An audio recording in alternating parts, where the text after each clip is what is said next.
एक बार प्रेमवास बोलाए मैनावा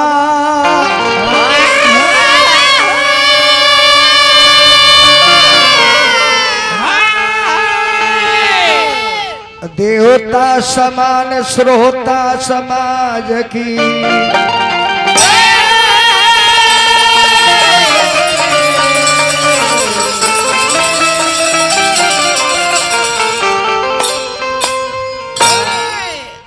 देखी श्राद्ध जन कर्म बा तो बाबू एक में टोन डालना दी। श्राद्ध हमने के समाज में काहे मनावल जाला? काहे?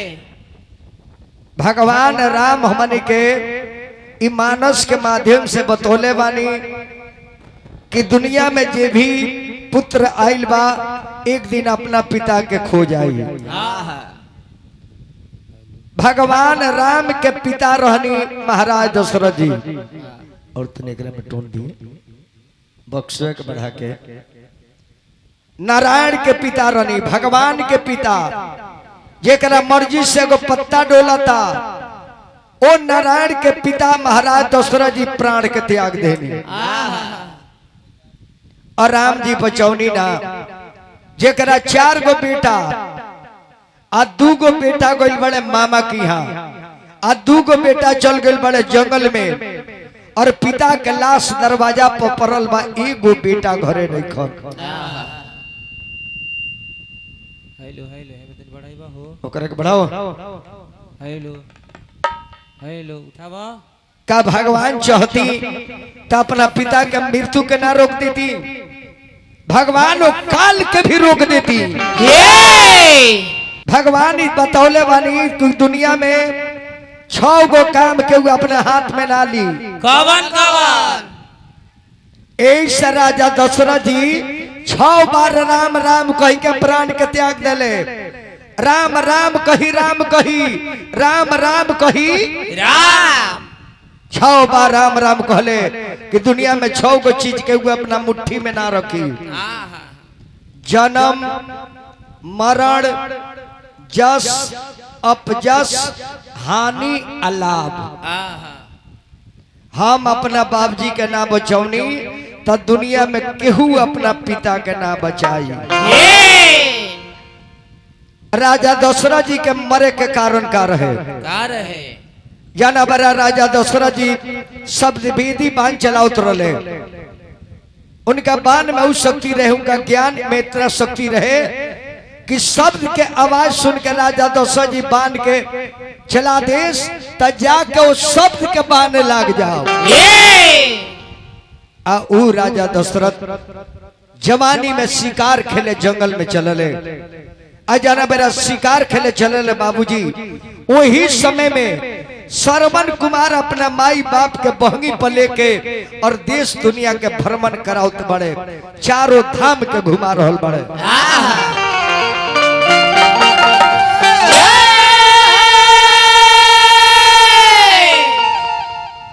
राधावा पर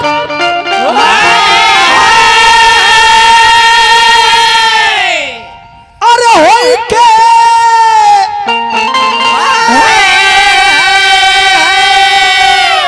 अरे सबराबा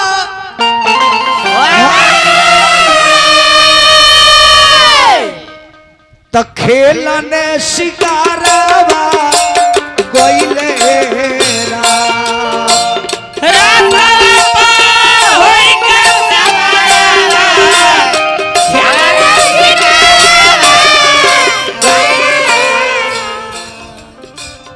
ओ बड़ा महाराज दशरथ जी के शादी ने के भइल, राम जी के अवतार ने के भइल। मरे के कारण बताओ तनी। यही कारण बा कि राजा के अकाल मृत्यु हो गई। 10,000 राजा दशरथ के भी जियक रहे।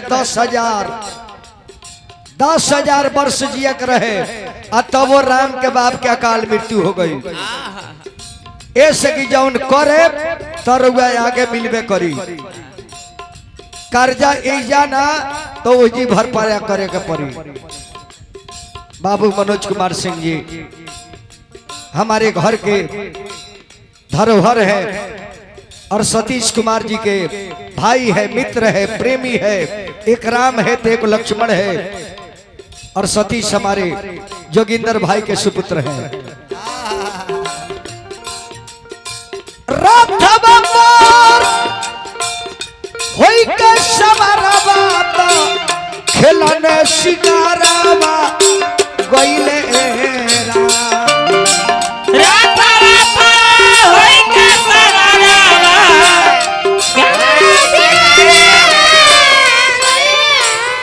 चली गईले आरी बनावा की माझारावा चली गईले जंगल के माझारावा तो खेलने शिकारावा गईले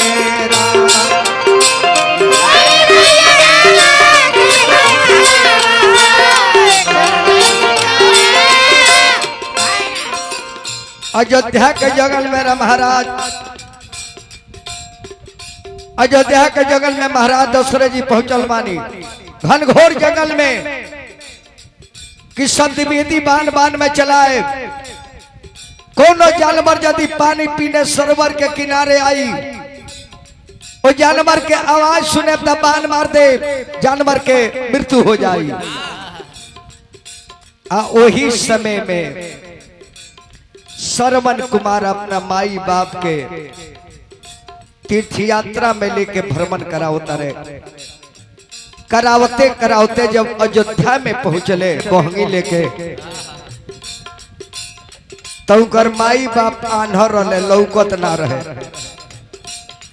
बहंगी पर बैठल बड़े और उनकर पिताजी कहले कि बेटा श्रवण, हमने के कहाँ पहुंचल बानी। श्रवण कुमार कहले कि बाबूजी, हमल के अयोध्या के राज में पहुंचल बानी। ये अयोध्या के जंगल है। तो माई बाप कहले कि बाबू तनी बहंगिया कहीं रखत, हमने के तनी पानी पिया देता। श्रवण कहले कि पिताजी, इस जंगल घनघोर जंगल बा, इमे जानवर लोग हो, या अगर जंगल में हम कहीं छोड़ देता नहीं, अब पानी के कोई निकल जाए तो हो सकता कि कोनो घटना घट जाए। कवि के कहना बा, कान्हा पर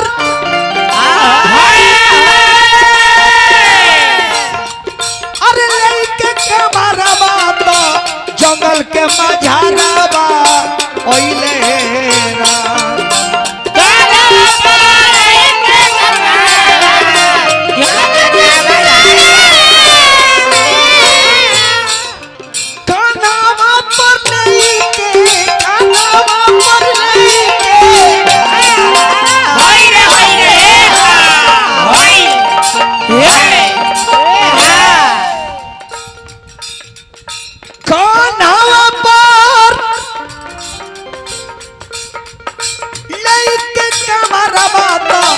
जंगल के मझारावा ओइले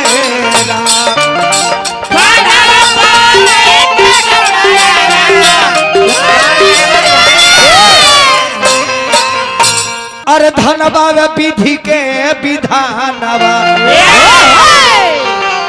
अरे धनबा विधि के विधानवा, तो आगे के बयानवा सुनिए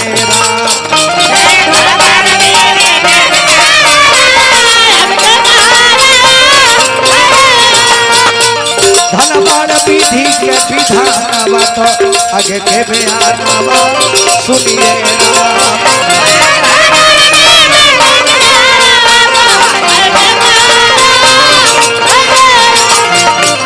धनबाड़ विधि के विधानवा, तो आगे के बयानवा, आगे के बयानवा, आगे के बयानवा सुनिए। राजा के रथ जंगल में पहुंचल बा, एगो सरोवर के तट पर जाके रथ खड़ा बा। सारथी से कहले कि सारथी यही सरोवर के जहाँ पानी गिरत है झरना से यही जी रथ के रोको और कोनो जानवर आई तो हम बाण चलाए और जानवर के पानी पियला के आवाज हम सुनब बाण छोड़ब जाके आवाज के बाण लाग जाई। राजा करत वो पानी के तट पर रुकल बा। आ श्रवण कुमार के कांवर जंगल में पहुंचल बा। उनकर माई बाप कहले कि हे बाबू यह अयोध्या के राज हो, हमन के जंगल में पहुंचल बानी, तनी कांवर के रखो आ तनी कांवर ध के हमनी के पानी पियाओ, बहुत जोर से प्यास लागल बा। श्रवण कुमार कहले कि हे माई हे पिताजी ये जंगल में कांवर रखब तो ये जानवर के जंगल हो, अगर छोड़ के जाए कोनो घटना हो जाई तब बेटा के जीते माई बाप के घटना हो जाओ तो बेटा के जियल धिरकार हो, जाओ ना बेटा के रहते बाप के संगे घटना हो जाए। कहले कि बाबू पानी पियाओ, बहुत प्यास लागल बा। आ श्रवण कुमार ए से कांवरवा नीचे ना रखस भैया कि अगर कांवर नीचे धो देता नहीं, काहे कि जीवन में एक बार कांवर जमीन पर धैले रहले, जाओ ना कहो जैसे श्रवण कुमार के कहे के पड़ गई कि पिताजी हमरा के कांवर ढोला के मजदूरी दो। बाप कहले कि श्रवण हमन से मजदूरी मांगत रहो, हमने के आनहर बानी कहाँ से रुपया दी। आ जब कांवर कान पर लेहले तो कहत रहे पिताजी क्षमा करो, हम गलती से भाड़ा मांग दल बानी। तब वही जी श्रवण कुमार के पिताजी कहले कि बेटा इ तारा में दोष नहीं खे, इ बंगाल का धरती में दोष बा। बस श्रवण कुमार कहले जे जमीन पर ना रखो, एगो पेड़ रहे, अब पेड़वा में एगो दाढ़ी रहे, उ डढ़िया पर जाके कांवरवा के टांग देले, कहले कि जमीन पर ना धरो, और पेड़ पर टांग देते हैं तो हो सकता है कि कोनो जानवर भी घटना ना करे। माई कहले कि बेटा जल्दी रखो कांवर, हमने के पानी अब पियाओ, अब बहुत जोर से प्यास लगल बा। देखिए यही जी के कारण कि राम के बाबूजी के मरे के पड़ गई। अरे बेटा हो तनी पानी पिया दो, बेटा हो तनी पानी पिया दो, बबुआ हो तनी पानी पिया दो, बबुआ हो तनी पानी पिया दो,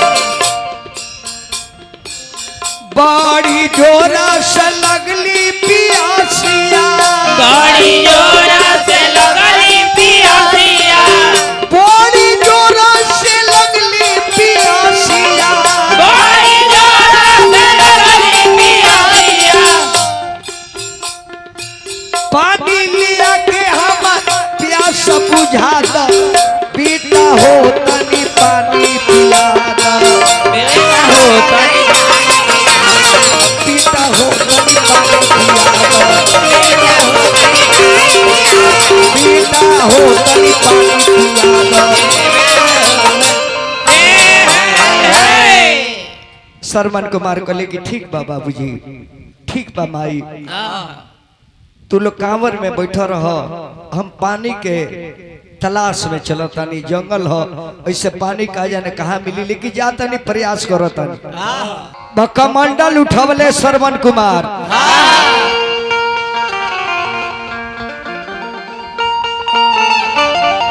हो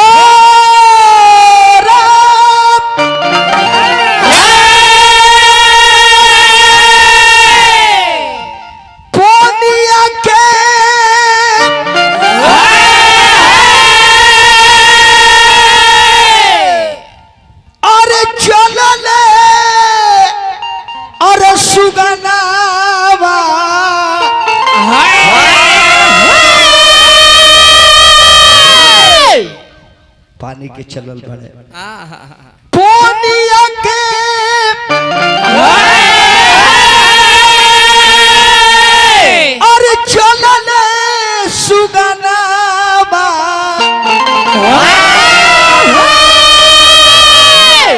तो पीता के करानावा सुनिए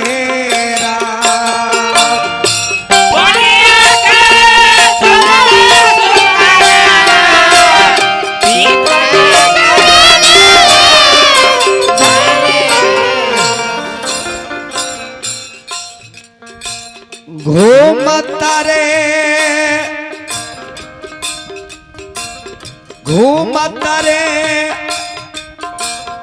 शरमन लला नवा घूमता रे शरमन लला नवा पानी के करानावा सुनिए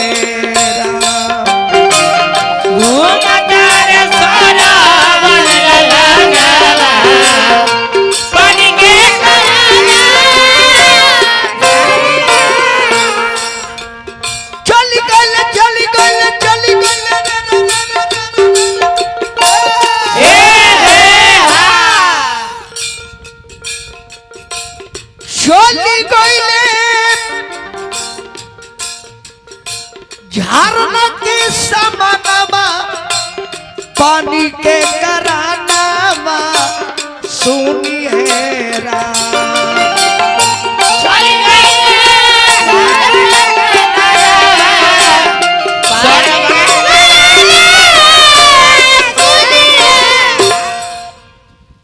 झरना जहाँ पानी गिरता श्रवण कुमार देखले ये पानी गिर रहल बा पहाड़ से यही चीज से पानी ले और अपना माई बाप के प्यास के बुझा दी आने राजा रथ खड़ा कैले बड़े वही जी कि कोनो जानवर आई पानी पी आ मुंह से आवाज निकली तब बाण छोड़े आ जाके बाण ओ अवजबे के मार दी अरे गावेले विजेंद्र बाबा गानवा अरे गावेले विजेंद्र बाबा गानवा तो आगे के बयानवा सुनिए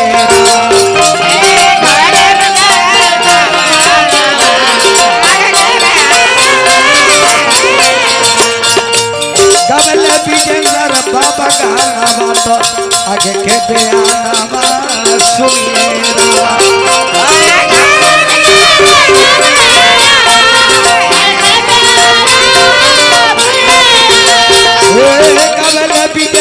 बाबा गाना तो आगे के बयानावा आगे के बयानावा आगे के बयानावा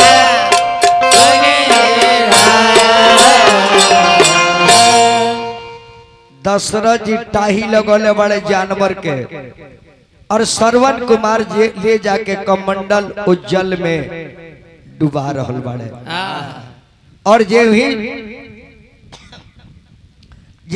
कमंडल जल में डालो तारे चाचा तो कोनो भी बर्तन में लोटा में गिलास में बोतल में चाहे घाड़ा में पानी जब अंदर जाला तो नीचे से बुलबुला निकलेला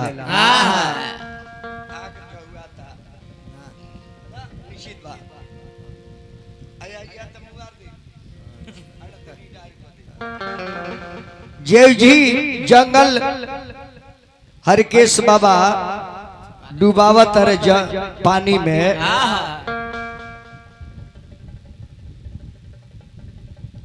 पानी में डूबा होता है राजा कतर की सारथी रथ आगे बढ़ाओ कोनो जानवर पानी पियता ही आवाज आ रहल बा और उन्हें बुलबुला के आवाज निकलता गुड़ गुड़ गुड़ गुड़ गुड़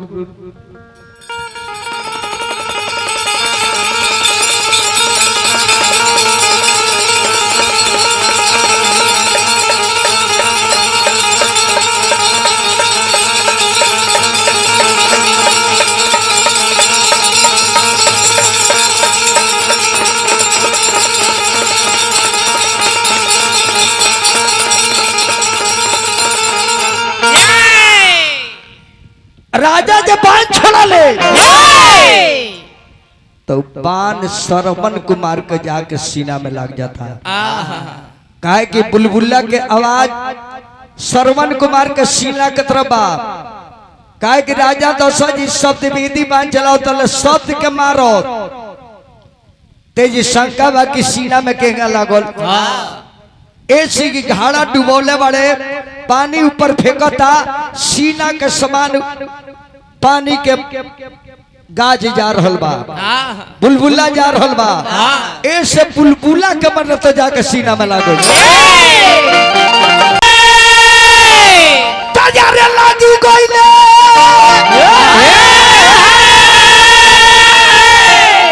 अरे बना बार पैबा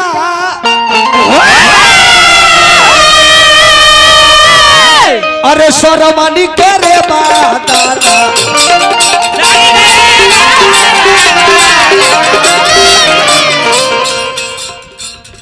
लागी गइले बनवा विधाता हो सरमनी करे बादाना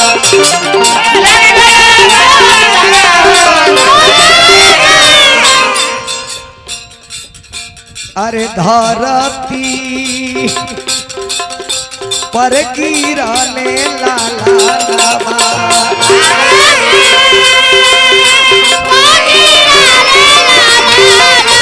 अरे धरती पर गिरने लाला लाबा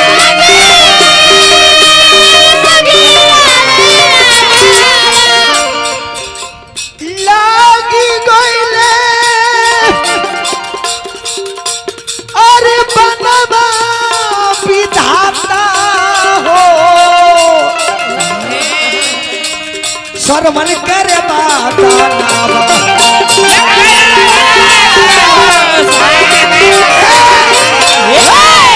अरे धरती पर गिरल बा लाला नबा अरे धरती पर गिरले ता लिखल है सुखाना सुनिए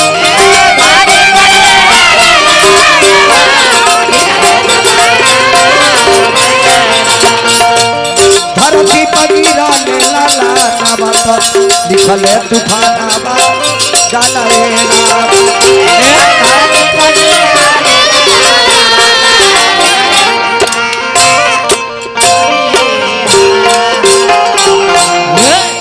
श्रवण कुमार धरती पर गिर गए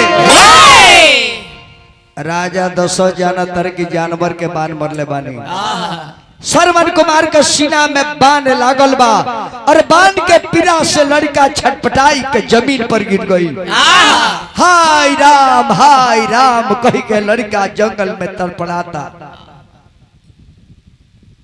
राम राम शब्द काहे कि राजा शब्द के ज्ञाता रहे राजा जब शब्द सुनले कि राम राम के ये आवाज कहां से आवता काहे कि राम जी के अवतारे नहीं भई राजा दशरथ जी से गुरु जी कहले बने कि राम जी के अवतार तारा परिवार में होई आ ई शब्द राम राम के पहले ही कहां से आ गई जबकि राम के जन्म नहीं के भई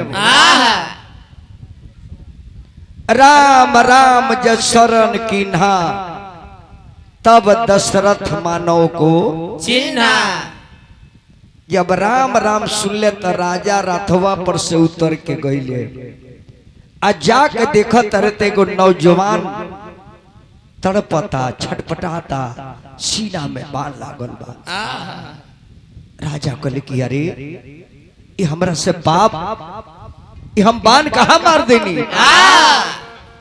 राजा बाण के धैले बड़े कहले कि बाबू हम जानवर जान के बाण चलोले बानी कृपया हमरा के क्षमा करो श्रवण कहले कि तू की हुआ बाण खींच जल्दी बाण खींच तू हुआ की कहले कि अयोध्या के राजा दशरथ ही कहले कि राजा के काम ना हो कि प्रजा के हत्या कर दे राजा के लक्ष्य ना हो कि मानव के कदर ना करके बोध कर दे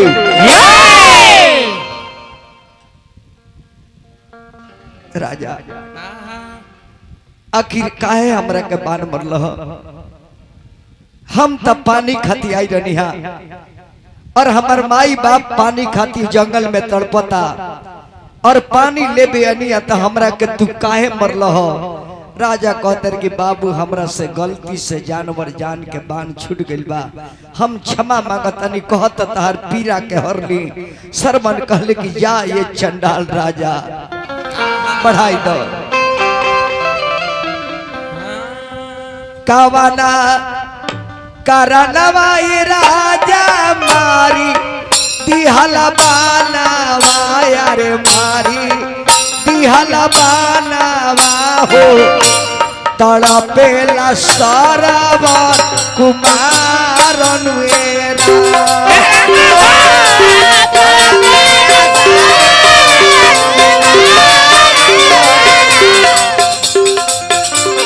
रामा हो तड़पेला सारावा कुमारन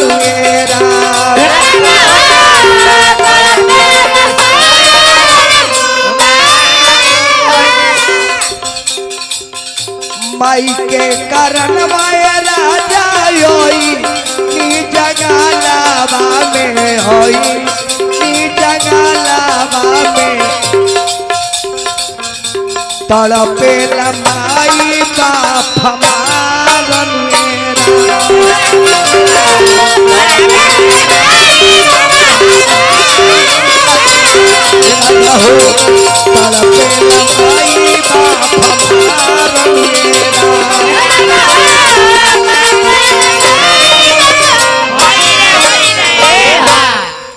राजा दशरथ कहले कि बाबू तहार नाम कहले कि हमार नाम श्रवण कुमार हो हम अपना माई बाप के जंगल में ले आइल बानी घुमावे खातिर बर्मन करावे खातिर और पानी खातिर जंगल में लिया राजा और तू हमार बंद कर देलो राजा आखिर तो हमार प्राण छूट जाई लेकिन मरला के राजा हमरा कोनो अफसोस परवाह नहीं के। अफसोस ये बात के बा कि अपना माई के बाप के प्यास के ना बुझौनी। अगर प्राण हमार छूट जाता राजा तो हमार माई बाप पानी बिना मर जाई और माई जब बेटा के मरल सुनी तो आह में डूब मर जाई और अर्धांगिनी के मरल जब बाप देखिए तो हमार बाप भी प्राण त्याग दी। राजा बाण छोड़ा बाण रहे दो काहे कि बाण से प्राण हमार बची ना लेकिन पानी जन को मंडल में ले ले बानी अपना माई बाप के एगो पेड़ पर दाढ़ी पटंग अगर मर जाता नहीं तो पानी हमरा माई के जरूर पिया दियो ई पानी हमरा बाप जी के जरूर पिया दियो।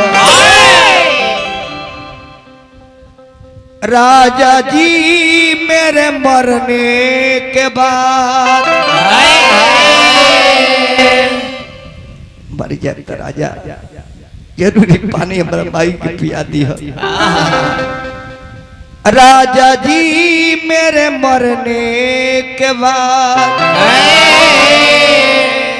इतना कष्ट उठा लेना राजा जी मेरे मरने के बाद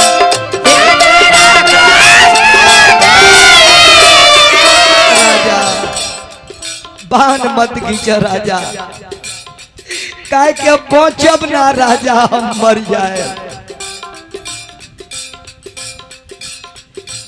माता पिता मेरे अंधा अंधी उनको पानी पिला देना माता पिता मेरे अंधा अंधी उनको पानी राजन पानी पी लेने के बाद पानी पी लेने के बाद सारा बात बता देना पानी पी लेने के बाद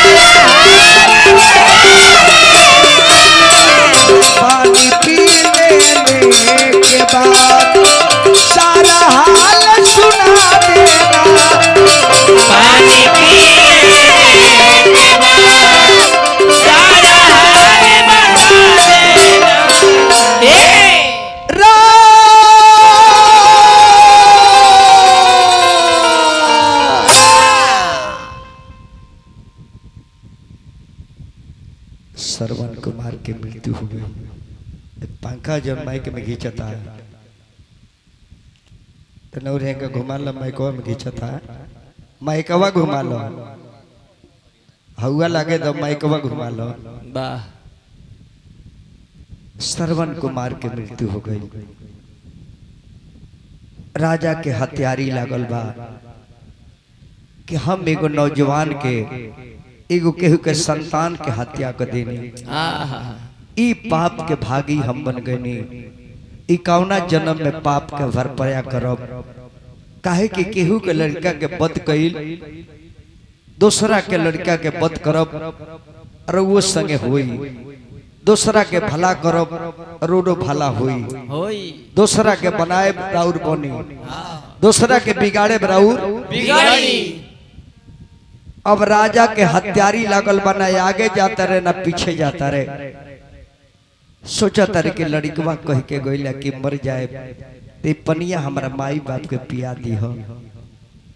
राजा का मंडलवा के उठवले अली के पनिया जाता रहे, उन्हें बहंगिए में माई बाप खोजत रही जे कब हमार बेटवा आवेला, कब हमार बेटा आवेला। आन्हर बारे आंख नहीं खे बाहरी माई बाप। राजा जब पानी लेके पहुंचा तारे पास में, जब पैर के धमस माई बाप के कान में जाता, आंख तो है नहीं के, पैर के धमस जब माई बाप के कान में जाता,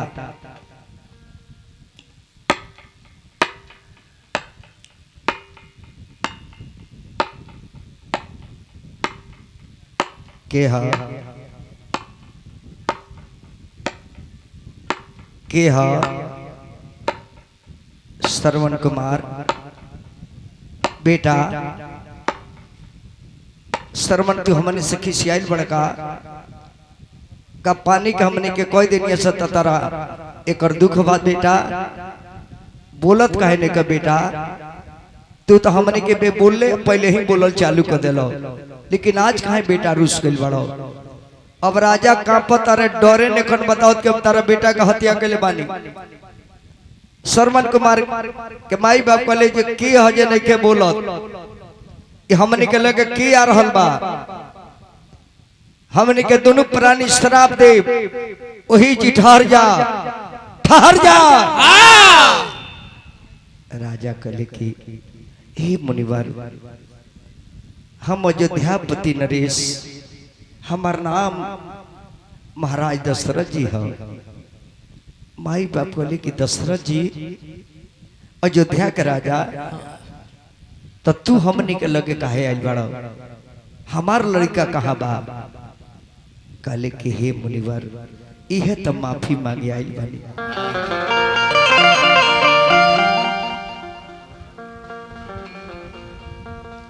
इहे माफी मांगे आइल बानी, हम हमारा से बहुत भारी पाप हो गइल बा। कहते बचनवा ये मुनि जी,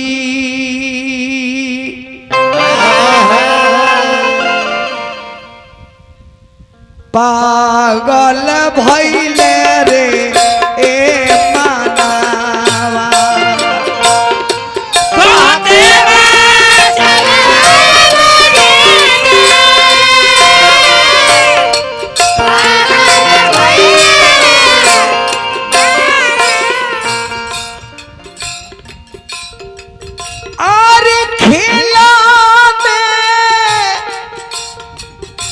शिकारवाई बाबा हो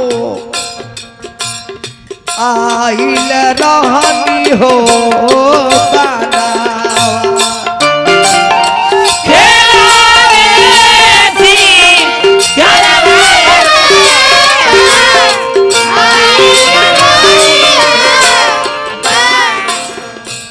माई बाप कहले ते से हमारा मतलब, तू शिकार खेले राजा आइल बड़े से का मतलब, हमारा बेटा से मतलब। कहले कि ये मातवा जानी के शिकारवाए माता हो,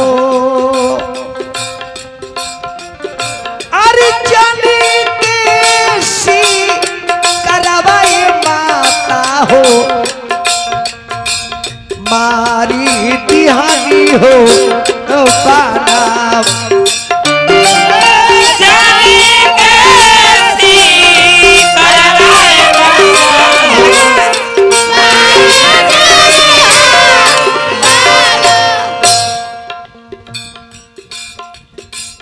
शिकार के मार दलो, जानवर के मार दलो।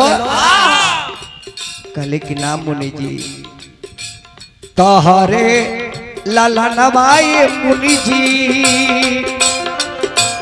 तोहरे लाला नवाई मुनि जी, अरे तेजाले हो पारा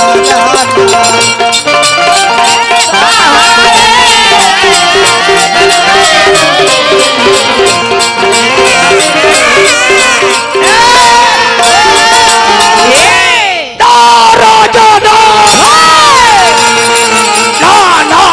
ना राजा ना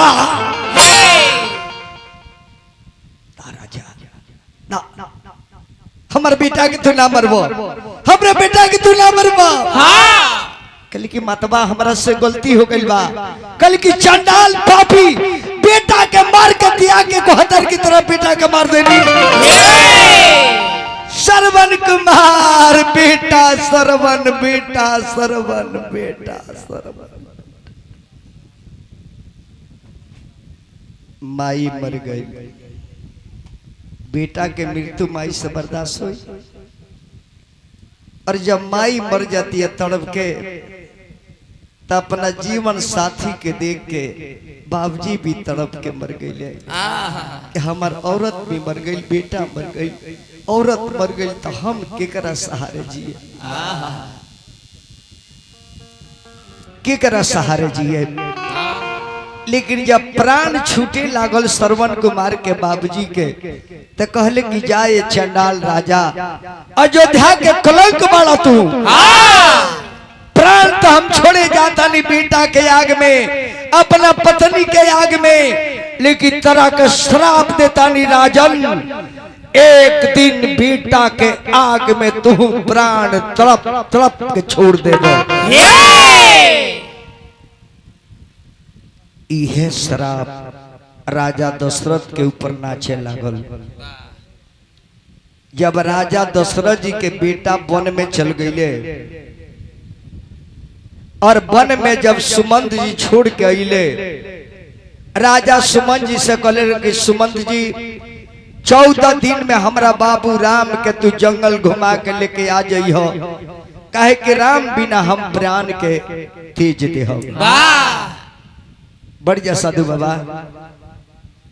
हे महादेव बैठा ली भैया, हे महादेव को बैठा ली। बढ़ जा बाबू, एगो कुर्सी दे दो ऑपरेटर।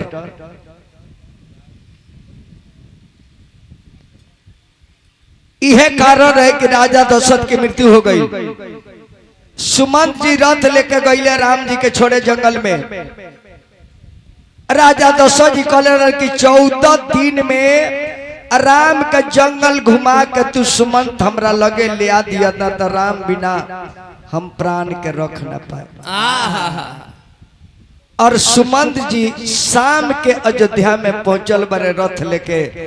दिन में ना अइले जे अयोध्या के लोग देखी तो जवाब का देव की राम जी के छोड़ के चली आइल बा। शाम के रथ लेके आइल बड़े सुमंत। मंत्री ले जाके कहल कि महाराज की जय हो। ही महाराज सुमंत जी रथ लेके आ गइल बड़े। कहले कि तू तो सुमंत जी आ गइल बड़े और राम भी आ गइले। कहले कि महाराज सुमंत रथ लेके आइल बड़े, लेकिन वो रथ पर राम जी नहीं खन। महाराज कहले कि कहा सुमन जी कहले रहने की 14 दिन में वन घुमा के चले और राम के छोड़ के आ गइल बड़े। सुमंत के बुलावल जाओ। जब दरबार में सुमन जी के बुलावल गई, राजा दशरथ जी के सामने सुमन जी खड़ा बड़े कांपता रहे। महाराज की जय हो, जय हो। सुमन राम कहाँ बड़े, राम कहाँ बड़े? कहले कि महाराज पूछल मत जाओ। हम बार बार राम के निवेदन करनी है कि हे राम, और बाबूजी का आदेश बाकी 14 दिन में घूम के चली। लेकिन राम हमार बात ना मान के हमारा के निहोरा कैले हा कि सुमन जी रथ लेकर हुआ जाई। हमार माई 14 वर्ष के वनवास मंगले बिया त माई के वचन के पालन करे दी और बाबूजी वचन दे दल बानी त बाबूजी के भी वचन के पालन करे दी। का कहता रे सुमन? कल कि हाँ महाराज, राम जी हमरा के बार बार निवेदन कैले हम मजबूर कैले बरबसिरा में सुमंत पठायो आया पसुर सरी तीर चली। और मेन के बड़ा बाबू मेन हेने के बक्सवा कट गइल बा, उन्हें आगे के बक्सा कट गइल बाबू। यह तरलो में कमी बा, नीमन बात कहवा में तू ही लोग गड़बड़ कह देलो। जब कोनो नीमन बात कह जे देने उन्हें कह दे बोलो।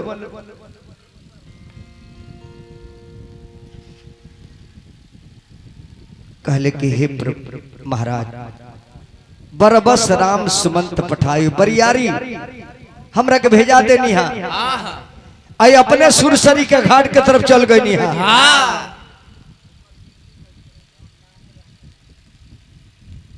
तू राम के छोड़ के आ गई लो। कहले के महाराज कहते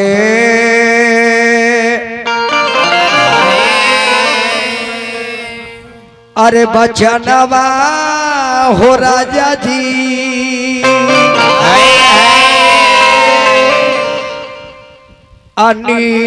अनिकालेला पारा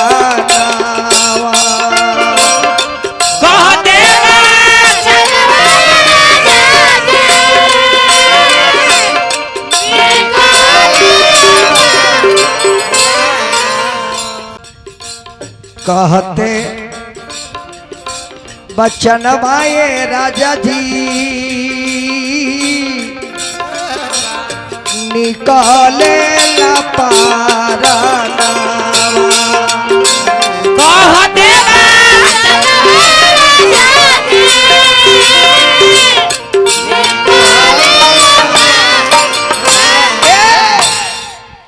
सुमंत कहे कि क्या चाहता रहो? अरे रथ से अरे उतर के ये राजा जी राम गईले हो बनावा।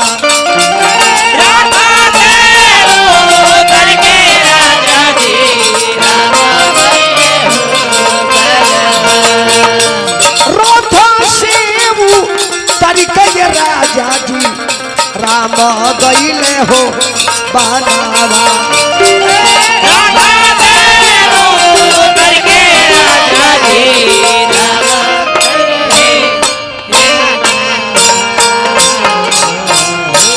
यह जान ली की बात जब राजा दशरथ जी सुनले कि राम जंगल में चल गए। राम जंगल में चल गए। कहले कि सुमंत का कहलो? बैकी भी राजा मूर्छित होके जमीन पर गिर गई। रानी कौशल्या महल से निकली ली, राजा धरती पर गिर गई बड़े। रानी अखबारी में पकड़ के राजा दशरथ जी के अपना जंघा पर लेके बढ़िया तारी। कहली कि हे स्वामीनाथ ई का करता नहीं? औरत के जिए के दुए गो वजह बा। कौन कौन? औरत के जिए के दुए गो रास्ता बा। कौन कौन? अगर पति दुनिया में नहीं खन तब पुत्र देख के औरत जी जाली। अगर जेकरा पुत्र नहीं खे वो अपना पति के देख के जी जाली। तो स्वामीनाथ हमार बेटा जंगल में बाड़े, अरुआ यदि ऐसा कैले बानी तो हमारा जिए के रास्ता का बा। राजा कली के रानी आज बुझाता श्रवण कुमार के बाप के श्राप हमरा पर पूरा हो जाए। काहे कि हमारा आंख से लौकत नहीं खे, अब मन धड़कता, बेचैनी बढ़ता, यानी अब दुनिया में हम रहबे न करे।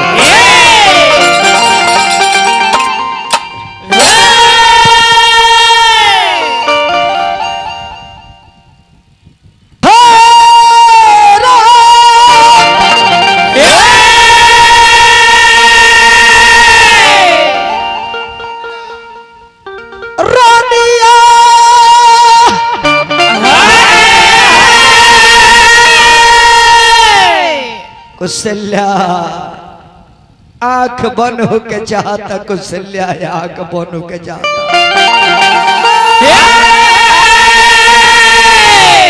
रानिया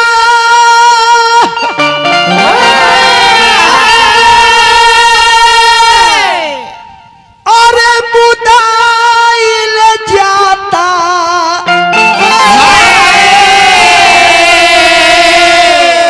अरे काहे तूनु अखियाता कल जाते नहीं खे,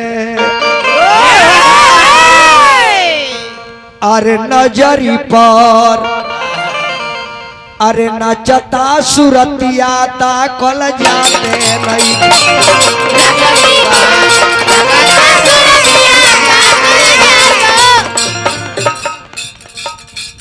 आदमी के प्राण छूटे के जब समय हो जाला तो जीवन के सब लीला आंखी के सामने लौके लागेला।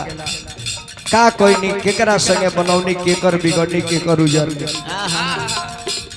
वह राजा को तरीके कुशल्या नजर पर सूरत नाचता, जन्म दूसरा के बेटा के पद कैले रहनी। नजरी पर नचता सूरतिया ता कल जाते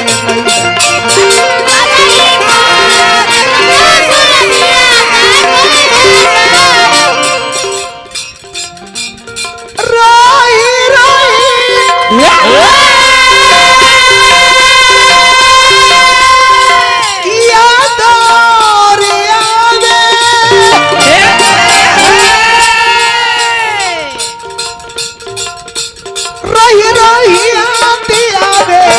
शरवन के बतिया ता कल जाते नहीं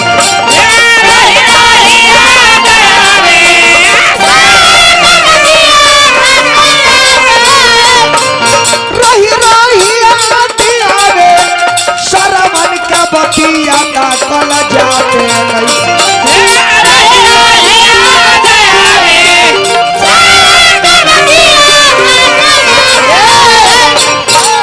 रानी बचमना, रानी बचमना, अरे माथा बाप,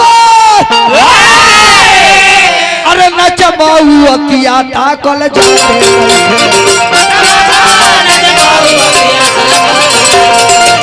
माथा बाप, नचमाऊ अकिया ता कल जाते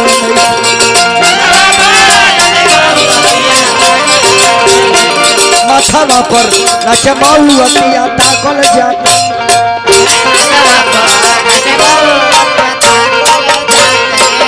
मथवा पर नचमाऊ अतिया ताकल जाते नहीं के। राजा राम राम कह के प्राण त्याग देले, अयोध्या में विपद पर गई। जेकरा 4 गो बेटा चाचा, 2 गो बेटा जंगल, 2 गो बेटा मामा की यहाँ, अब पिता के लाश महल में पड़ल बा। गुरु वशिष्ठ जी के बुलावल गई दरबार में। गुरु वशिष्ठ जी यानी बड़ी अफसोस करतानी, कहने की दूत लो ए लाश के तेल भरल नाव में सुरक्षित रखा जाए, और हे दूत राम लक्ष्मण जंगल में गइल बड़े, और भरत शत्रुघ्न अपना मामा के यहाँ बड़े, जाके भरत शत्रुघ्न के मामा के यहाँ से बुला के ले आवे के बाद, और ये बात बतावे के नहीं खे कि राम के वनवास हो गइल बा, लक्ष्मण चल गइल बाड़े, सीता चल गइल बाड़ी, और पिता के मृत्यु हो गइल बा। ये बात बतावे के नहीं खे। और दूत चल जाता रे केकई के नैहर,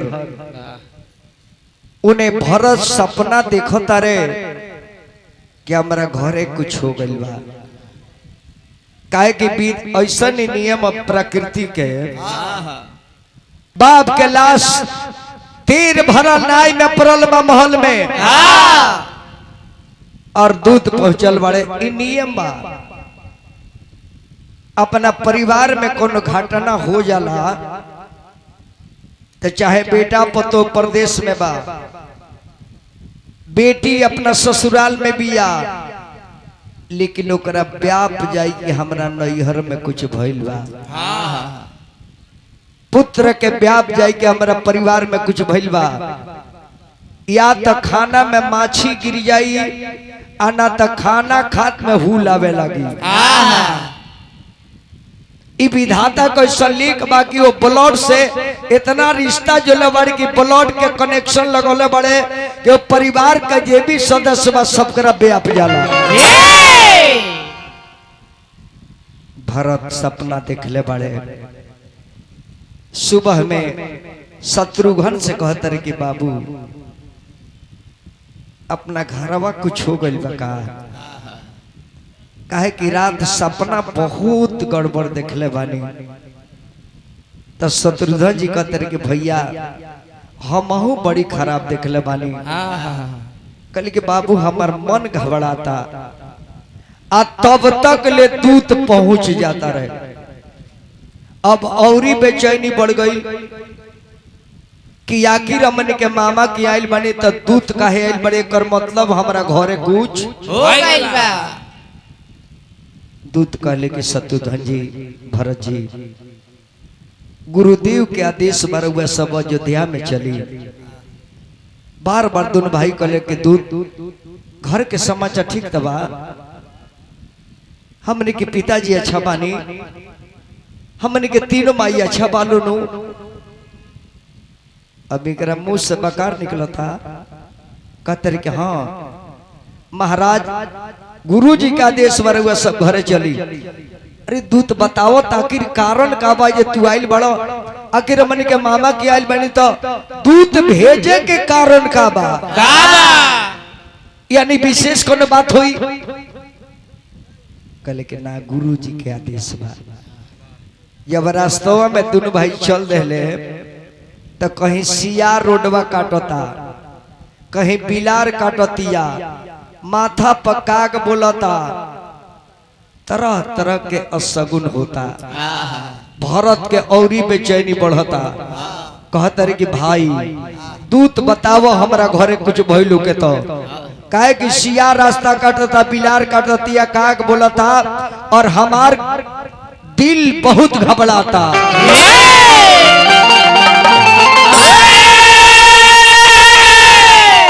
अरे खबरिया खबरिया, अरे खबरिया खबरिया खबरिया,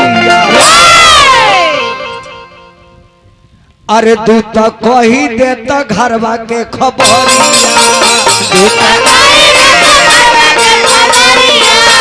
दूत कही देता घर के खबरिया,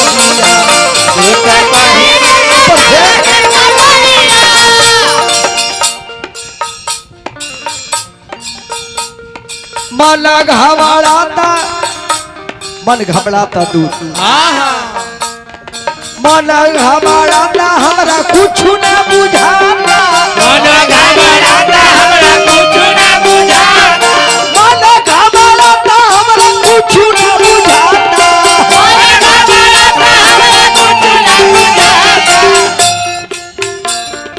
कैसन बाड़ी तीनों महतरिया, दूत कही देता घरवा के खबरिया, दूत कही देता घरवा के खबरिया।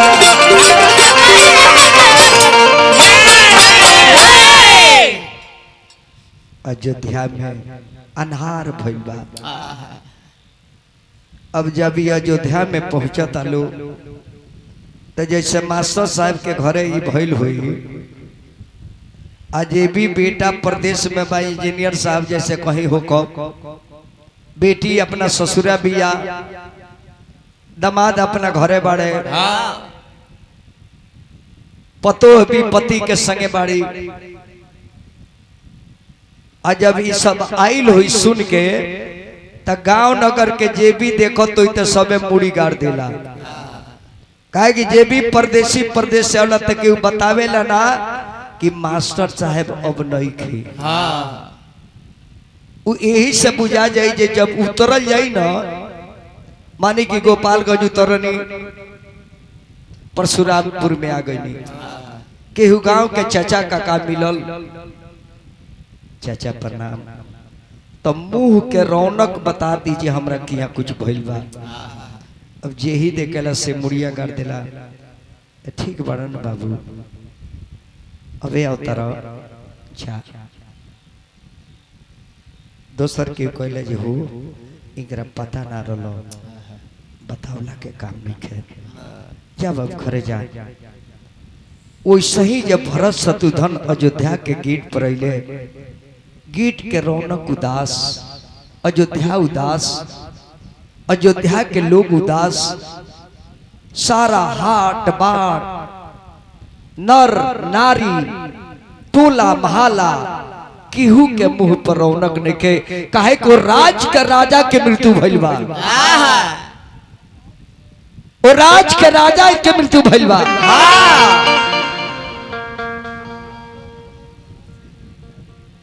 ममहर से जब आए भरत जी,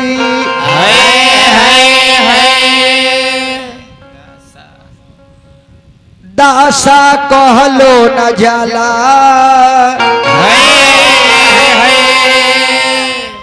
हाट बाट सब नर नारी, सभे उदास देखाला।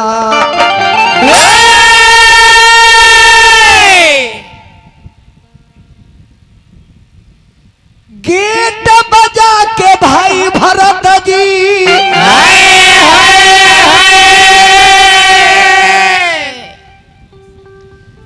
अरे कुछ समझ में न आवे,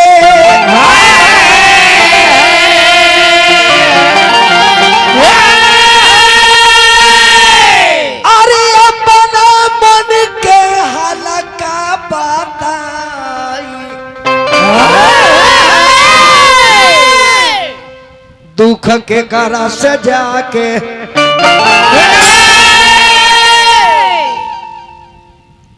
के कई आरती के थार लेके खड़ा बड़ी दरवाजा पर, और मने मने मुस्कुरा तारी के बेटा भरत ई राजगद्दी तू संभारो। भरत कली की माई ते इतना तो खुश कबू ना रहते, खुश काहे बाड़ी? कली की बेटा पहले आवो तार के आरती तो उतारी, बहुत दिन के बाद हमरा नैहर से तू आइल बाड़ो, कहा नैहर के समाचार, हमरा भाई लोग के समाचार, भौजाई लोग के समाचार, अरे आवा बेटा ता लोग के आरती हम उतार दी।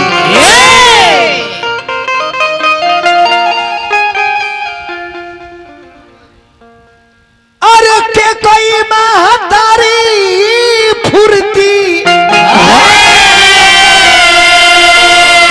अरे लेके बैली थारी, कहली आरती तारी।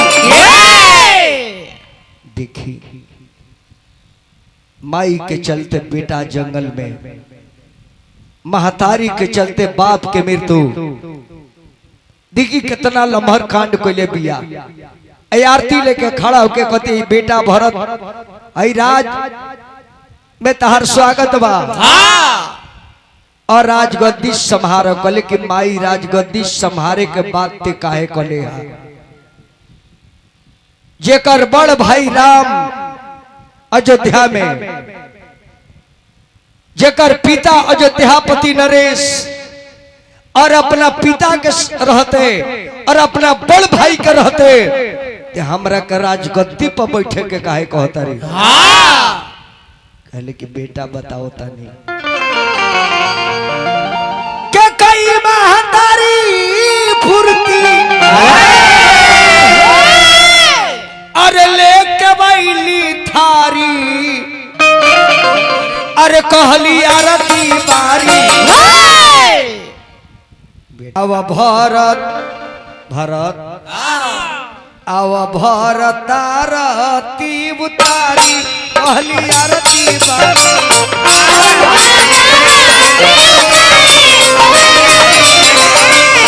आव भरतारती उतारी कहली आरती बारी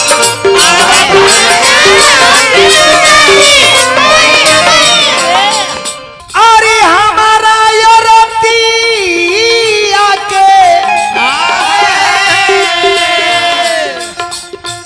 तू ही अधिकारी अरे कहली आरती बारी खुशबिया के कही मतारी कहली आरती बारी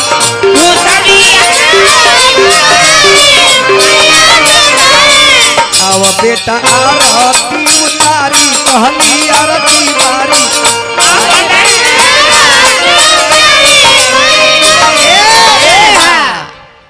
भरत कल के माई पहले कारण बता जे खुश काहे बारे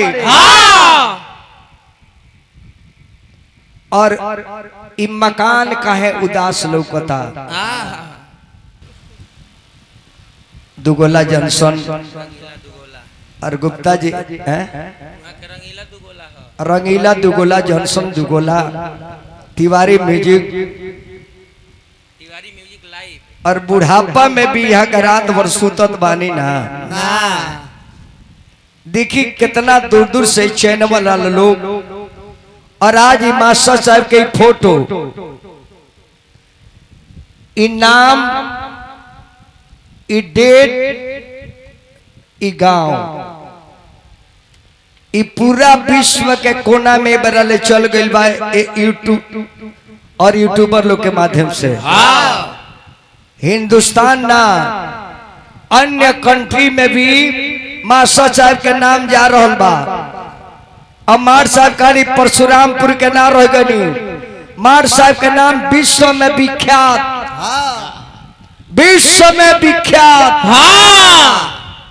इंडिया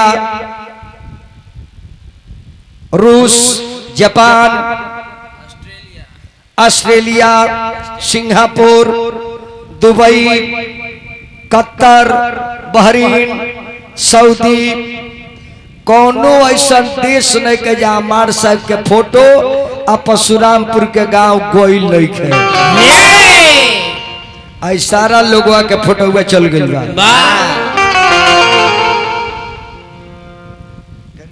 भारत की माई ते खुश काहे बड़े कर कारण बताओ और भैया राम कहा बड़े माई छोट भाई लक्ष्मण कहा बड़े और हमारे पिताजी कहा बने कहले कि यह तो कारण बा कारण ते कहे के का चाहता रे कहले कि बेटा तारा पता नहीं खे तार पिताजी अपना बेटा राम के राजा बनाओ रहे ये बात का हम विरोध कैनी हा कि हमारा बेटा भरत के राजा बनावे के परी और तू अपना बेटा राम के वन में भेजो वो बनवासी बनी है हमार बेटा अयोध्या का राजा बनी है का कहता रे अतः बेटा हम रूसर अनिहा तार पिताजी मनावे गई निहा तारा भाई राम के क्रिया धरौनिहा कि राम के क्रिया खाई अजन मांगतनी तन दी हमरा बेटा को अयोध्या के राजा बनाई आ अपना बेटा के जंगल में भेजवाई राम के वनवास दे देले कि राम के बोल भेजा देले कलश के इतने ना बेटा आ वही चलते तारा बाप के मृत्यु हो गई बा लाश सब घर ही में पड़ल बा कहले कि अरे माई ई का कहले ती जाना मेरा बाबूजी से वरदान मांगत लेहा तोरा मुंह में पिलुआ ना पड़ गई तो जीर सद के ना गिर गई तोरा शर्माई के मृत्यु हो गई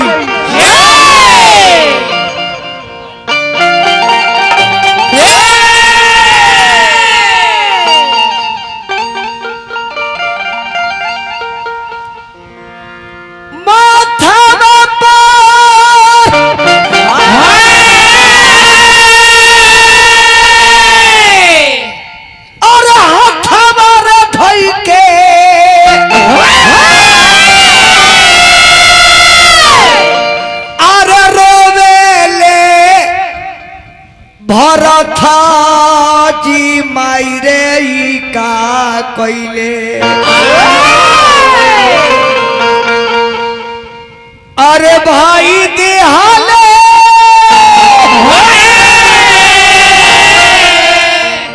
अरे घर से निकार मायरे ई का भाई देले घर से निकार मायरे ई का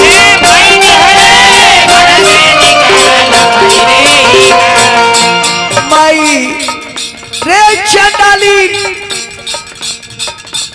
कैसन गाय बड़े जे अपन बछरू के खा गई कैसन गाय बड़े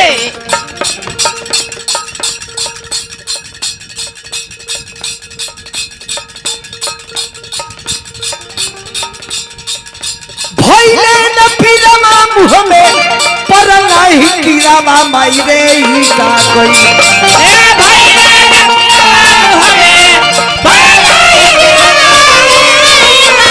भइले न पीरमा मुँह में पर नाही कीरावा माई रे ई का कोई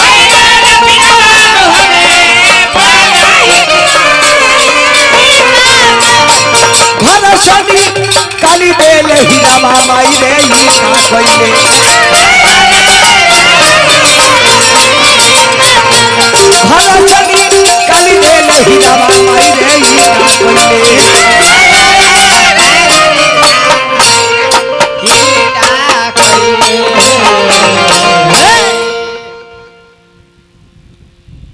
ठीक बा माई ठीक बा माई जो आज के बाद ते भरत के मुंह से माई ना सुनबे आज से भरत तोरा के माई ना कहिए आज से माई ना कहते डाइन बड़े बेटा के खा गए डाइन बड़े जी अपना पति के खा गई और वह भरत क्रिया खैले माइए कहल बन कर दिले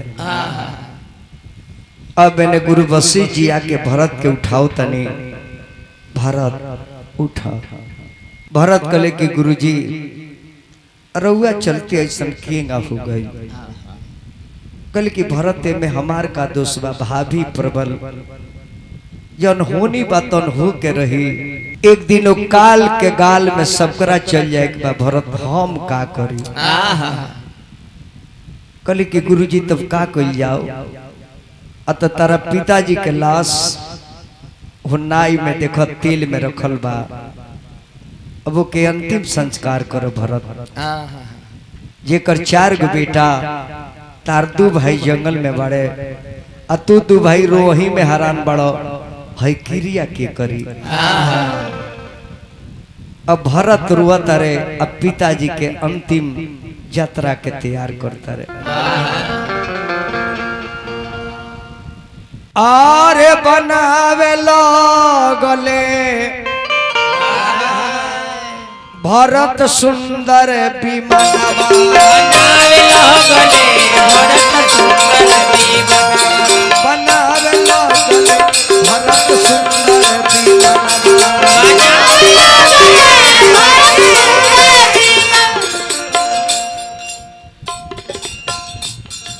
बाप के लाश बेटा के कान पर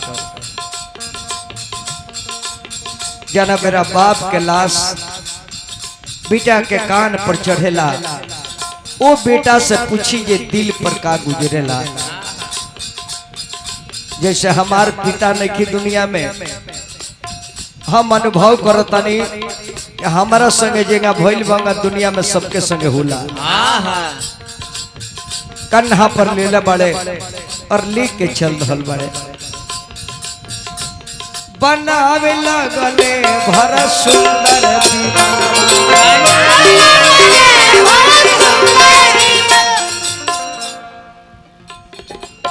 सरजुग तीरा पर भीरा भैलबा सरजुग तीरा पर भीरा भैलबा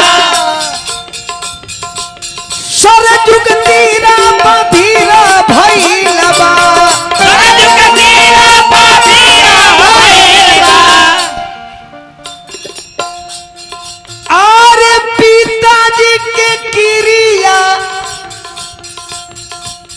अरे लगावे लगले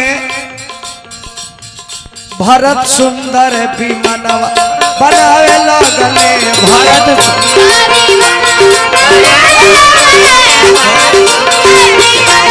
बनावे लगले भरत सुंदर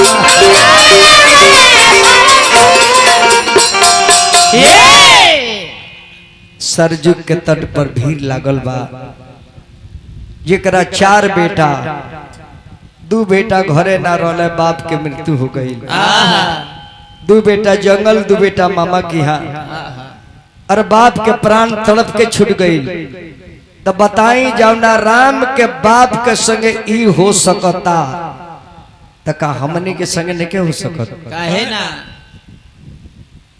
सरजू के तट पर मई अयोध्या के लोग भीड़ लगोले बा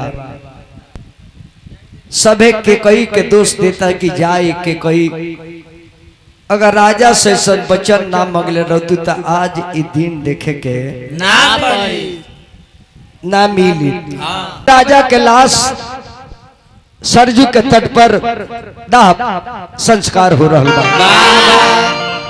और शत्रुघ्न जी भरत जी पिताजी के लाश चिता पर साज के और दोनों भाई खड़ा होकर रो रहल बानी ओए होए बाबूजी के जब जब कोनो जग आवेला नु जब जब कोनो समय आवेला त माई बाप के याद जानता नहीं कब आवेला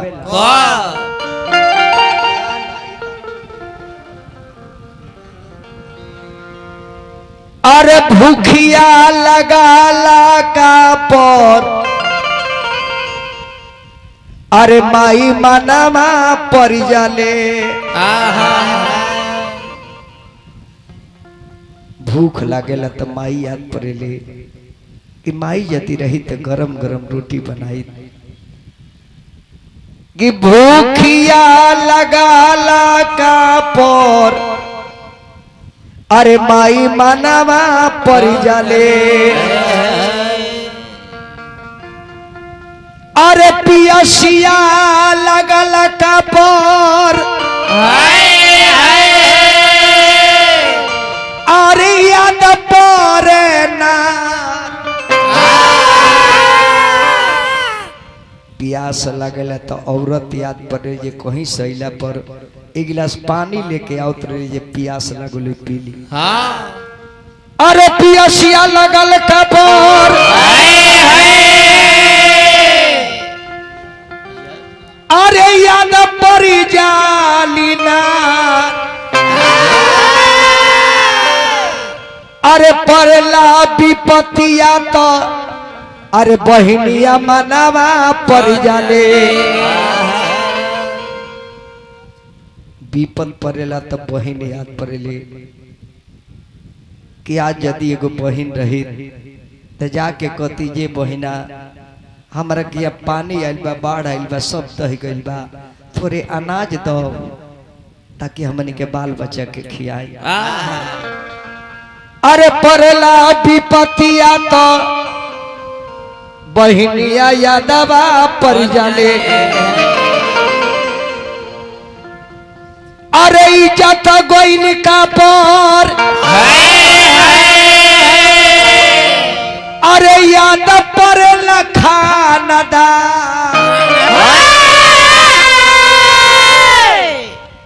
इज्जत जाला तो याद पड़ेला खानदान के कि कैसन खानदान में जन्म लेने की आज गांव के लोग ताना मारता बबुआ अजगिया परोजन में अरे बाप मनामा परी जाले जग होला पिताजी याद पड़े कि आज पिताजी रहती आज मास्टर साहेब रहती बैठल रहती तो कहती जे बेटा लो चिंता मत कर हम बानी न आज दुआरों पर बैठल रहती तो पूछती जे तू लोग चिंता का करे लो अभी पिताजी तारे तो जगिया परोजन में अरे पिता मनावा अरे लगला लड़ैया तो अरे याद पर जाले भाई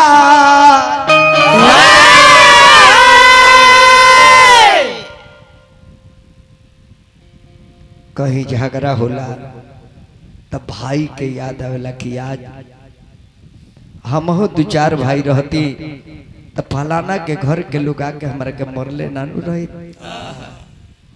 जाना बेरा झगड़ा होला लड़ाई होला तब भाई याद पड़ेला कि हम दो चार भाई रहती आज फलाना आके द्वार पर हमारे के मार के नानू चल जाते। ऐसे समय समय के अनुसार हर परिवार के हर सदस्य याद आवेला। वही भरत चीता के सामने खड़ा बड़े एगो निर्गुण याद पर गई मास्टर।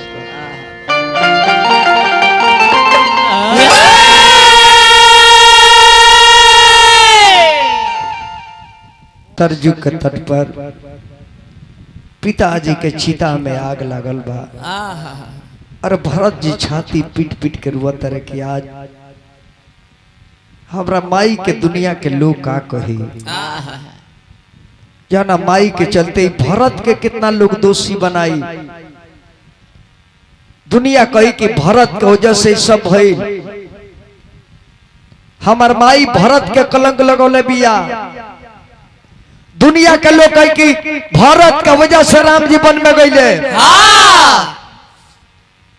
और भारत के वजह से राम के वन में गैया के वजह से पिताजी के अंतकाल हो गई। ई कलंक हमार दुनिया से कब मिटी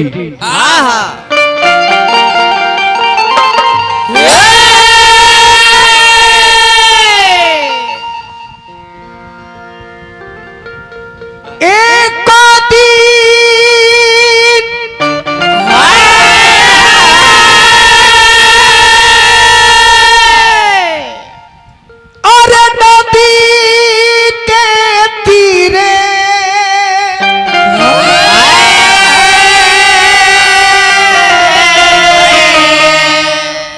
अरे जाता रहनी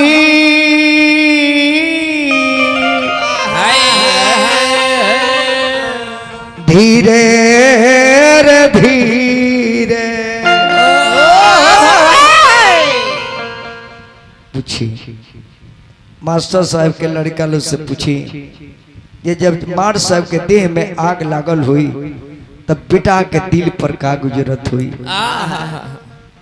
अपना आखी देखनी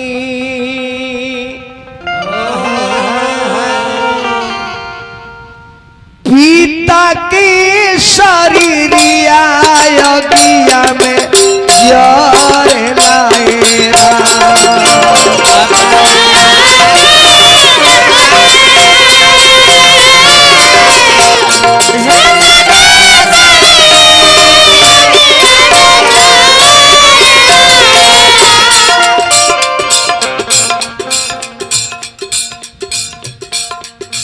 अपना आखी देखनी पिता के शरीरिया अगिया में जर लाएरा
लाश में आगे लागल बा।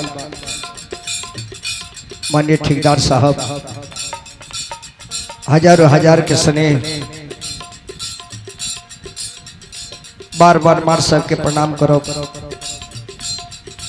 और मान साहब से एगो आग्रह करो कि हे मान साहब और उगा स्वर्ग में गनी हमने के नरक में बानी हमनी पर कृपा कई जाई और बेटा पतु के रक्षा कई जाई बेटी दामाद नाती पुता गांव जवार भाई परिवार पर जिंगा अपना जिंदगी में सबसे शिक्षा देनी हर आदमी के मान सम्मान देनी होगा लोक में भी जाके और एक गांव के जरूर हुआई आशीर्वाद दे जाना मेरा ठेकेदार साहब ये दरवाजा से लाश उठेला उमरा औरी देहिया में आग लग जाला बासवा की बनली विमाना लिख गईल चारे रे जाना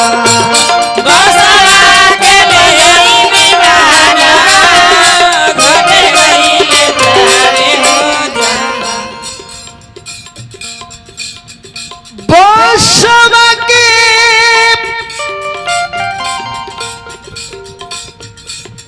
आरे बनली विमाना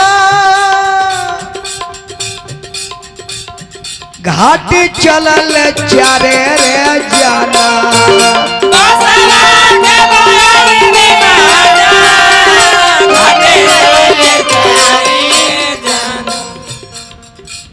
लड़का कान्हा पधैले बड़े यार जाना सुगिरता बेटी लो कपार पीट पीट के आंगन में रुआता पतो लो रुआता नाती पोता द्वार पर छटपटाता रहे सबका मुहे सुननी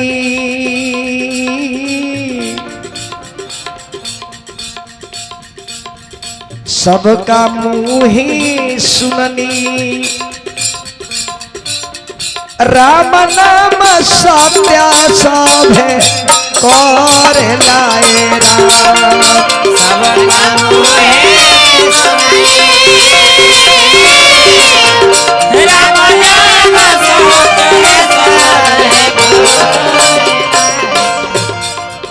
सबका मुहे सुननी राम नाम सत्य सब है कर लाए राम सबका मुहे सुननी राम नाम सत्य सब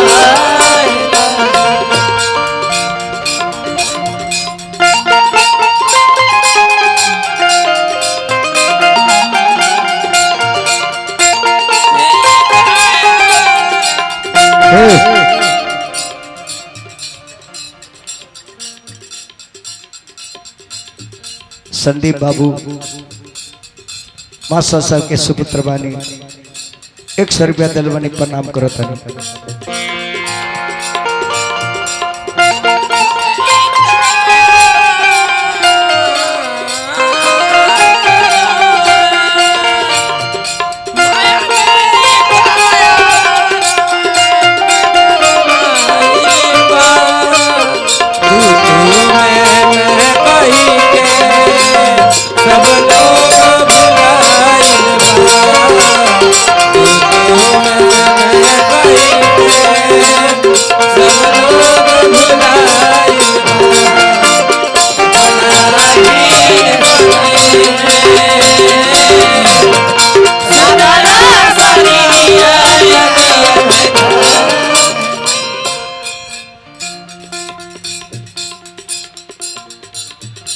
जवना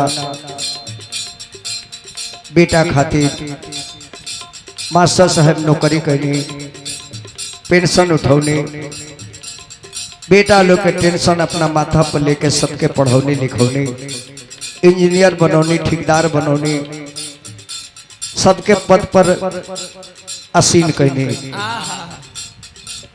आज देखी छोड़ के दुनिया चल गई जेकरा खातिर अरे सब कुछ ही भइले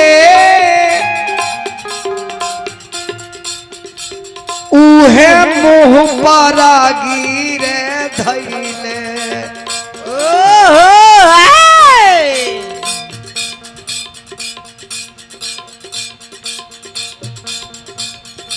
जिक्र लगी सब कुछ ही भइले अरे उहे बेटा गिरे धैले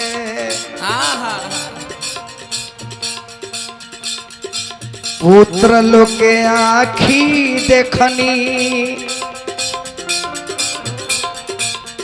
नैना सिनिरावा हवा ढोर लाएरा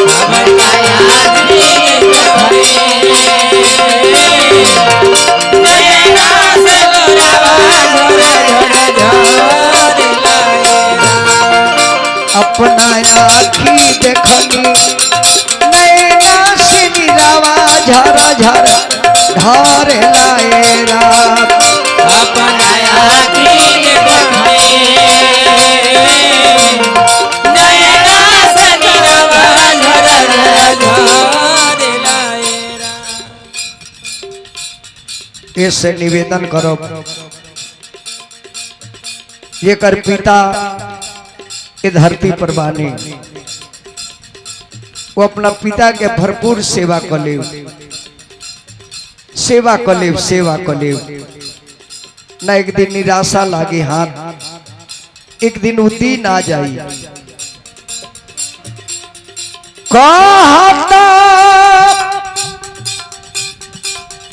अरे विजेंदर गाई अब न पई बाबा पर माई कहता विजेंदर गाई अब न मिली है बापा रे माई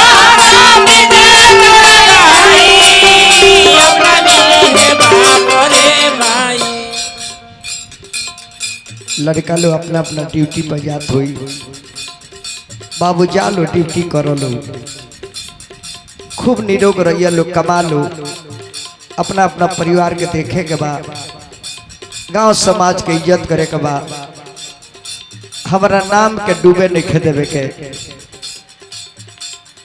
बेटा लोग अगर कहत हो जे पिताजी अरे वह चिंता मत करी अरे वह दरवाजा पर बैठल बानी तो हमने के बुझाला के मन के बैंक बैठल बानी तो मार साहब के मुंह से का निकलत हुई अरे बाबू हमार कमा लो एक मुट्ठी माटी तारा लो दे देव वही दिन तहार बाप कर जाई है मास्टर साहेब के मुँह सुननी पिता के मुँह सुननी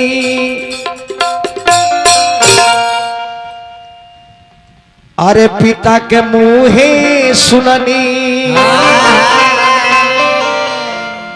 अरे पुत्र की करनवा पिता तोर लेरा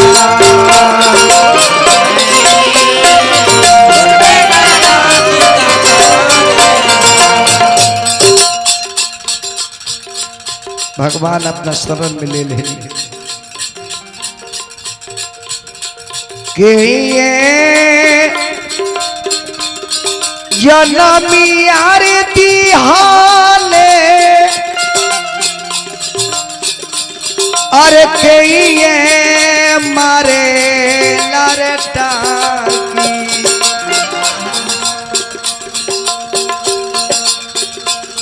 अरे सजनी रे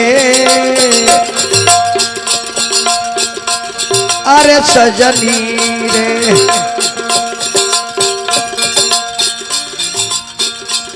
के जनमी अरे दिहाले अरे के मारे लाटा की या हो मोरे रामा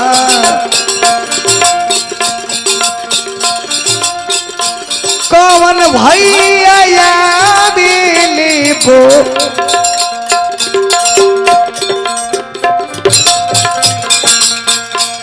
कौन भैया या बिली बुलावे मेरा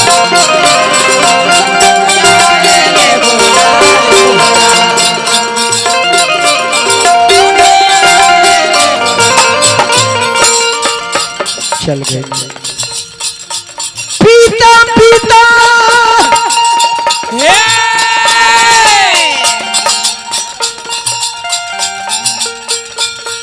रोटते रे रोटते बेचैन भइले मानवा ए सजनी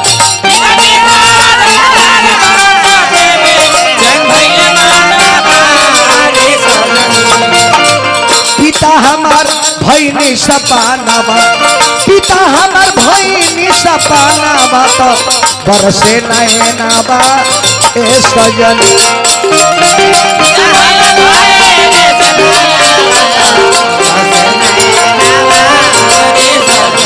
पिता हमार भैनी सपानावा तो बरसे नैनावा रे सजनी